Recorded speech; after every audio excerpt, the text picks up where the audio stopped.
Hi, good morning, good morning, good morning, Dr. Vern. This is Touchdown Thursday. Hashtag Real Talk, hashtag New Priorities. I just came this morning to, first of all, thank God that we are here together. Come on, join me. But don't join me by yourself. Go ahead and invite someone else. Excuse me. Invite someone else to come in and share with us this morning. We have a word for this morning. Remember, we're we're standing on our scriptures and we're believing God. We're believing God every day. Every day we're believing God. We know that God is with us because God is in us. We are the temple of God's Spirit. Therefore, God dwells within us. And so wherever we are, God is. And wherever God is, we are. Amen. God is with us because God is in us. It is a rainy Thursday, and the word for today, ironically, is rest. Rest. The word for today is rest. I want to read you a passage from the Message Bible. And it's a familiar passage, but it reads differently. It just kind of sums it up into one today's message in today's language and vernacular. So when I read this, I want you to think to yourself, is this you? Is this what you are allowing God to do in your life?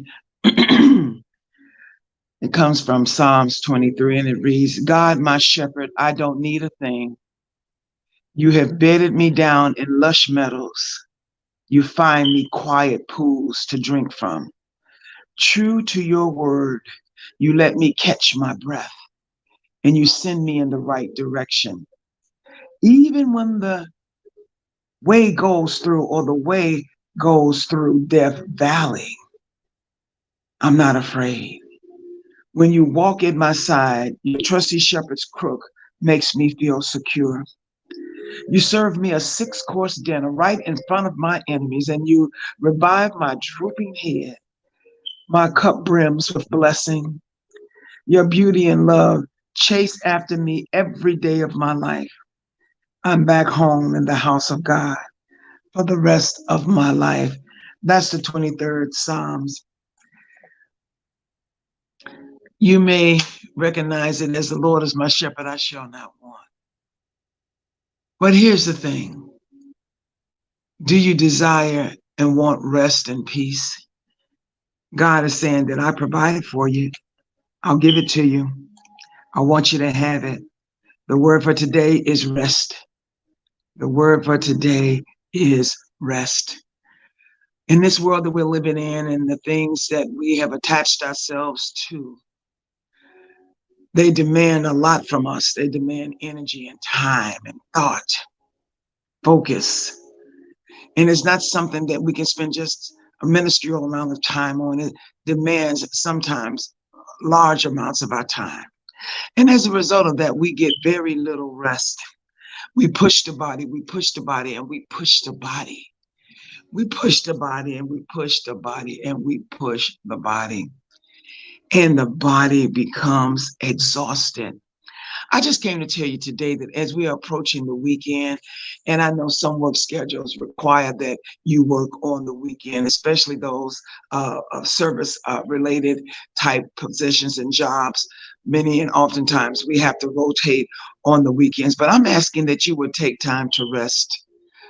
I'm asking that you would take time to give yourself to God. Mhm.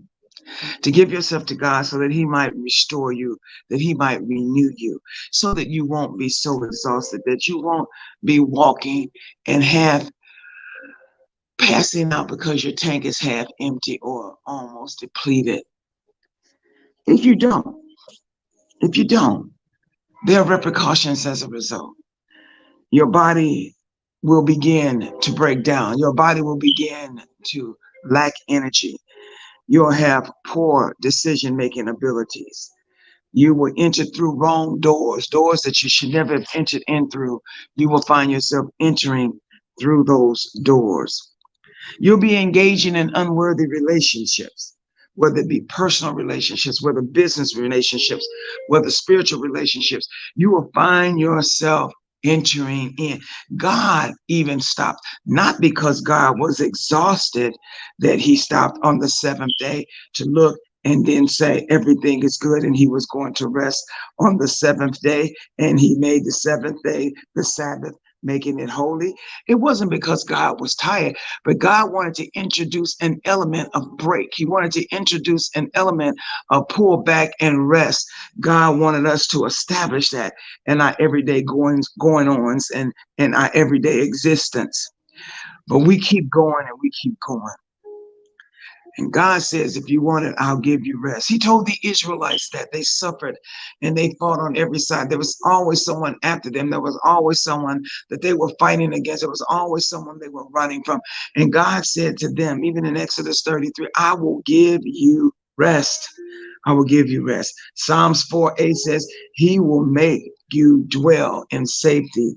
In peace, you will lie down and you will sleep. For you alone, Lord, make me dwell in safety. God says he wants to give us that rest.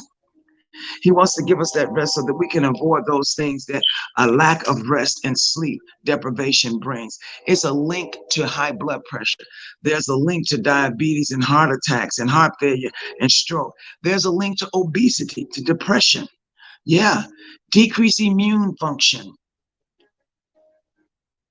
And there's an increase in injury and accident among those who lack or depleted or who are depleted of rest. So I just came to say to you this morning, as the weekend approaches and you're thinking about things to do, why don't you add rest to the list? Get some rest so that your minds will be crisp, so that your minds will be sharp, so that you'll make right decisions and right choices, that you don't find yourself in positions that you don't know how you got there, or you don't know how and why you made the decision. Amen. This is Dr. Vern. Just wanted to come short, give you a short this morning to let you know that you can do all things through Christ who strengthens you. And that includes rest. That includes rest. So God bless you. And I want you to take this word to heart, understanding that a lot of words that we receive may be lengthy, full of power, full of instruction. And some words we receive are just simply simple and direct. A deficiency in your sleep, a deficiency in your rest can lead to detrimental outcomes in your life. Jesus stepped away, pulled away to be alone and to rest. He noticed that the disciples hadn't eaten and they hadn't had any rest. He pulled them aside and said, hey, I see you guys been working sun up, sundown, nothing to eat, nothing to drink. Come, rest, come with me. And that's what he's saying to you today. Get you some rest. Get rest. You'll think clearly. You'll have energy. You'll be able to respond spontaneously and immediately, accurately. You won't make poor decisions. You're going to see that that door wasn't yours to enter through, or it was yours to enter through. David says his soul finds rest in God. Let your soul find rest in God. He grants sleep to those who love him. He does. God bless you. This is Dr. Vern. I want you to enjoy your weekend. I want you to stay dry. I want you to stay safe. I want you to pray. You said, well, Dr. Vern, how do I rest? How do I rest? I have so many things going on. I'm pulled in so many different directions. How do I rest? Well, you have to steal away sometimes. You just simply have to steal away sometimes. And while you're stealing away, you have to pray. You have to get into that place of God, that place of peace, and allow him to rock you in the cradle of his arms, close to his bosom. And when you wake up, you won't even realize when you have fallen asleep. He'll give you sleep. And if it's sleep you don't need and you just need to be still, he'll give you stillness. He'll pull you away. He'll allow you to have a space away, but you have to decide to do it. You have to shut it down. You have to close it down. I'm learning that lesson myself still.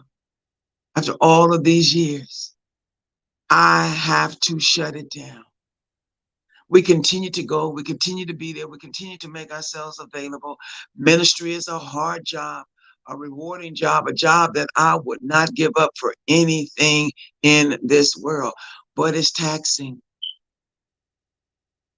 And especially if you're there for the people, if you're ministering to the people, if you're before God for the people, if you're coaching and counseling the people, if you're laying hands on and praying and delivering the people. Amen. If you're interceding for the people. Yeah. So I too have to be reminded that my body can only do so much. Exhaustion belongs to anyone who will allow it in. It's no respecter of persons. Exhaustion loves anyone who will allow it to enter. Amen. Amen. So begin to pray and ask God to restore your strength, to restore your mind, to restore your souls, to restore your joy and your peace. God bless you. This is Dr. Vern. Have a wonderful weekend and get you some rest. Amen.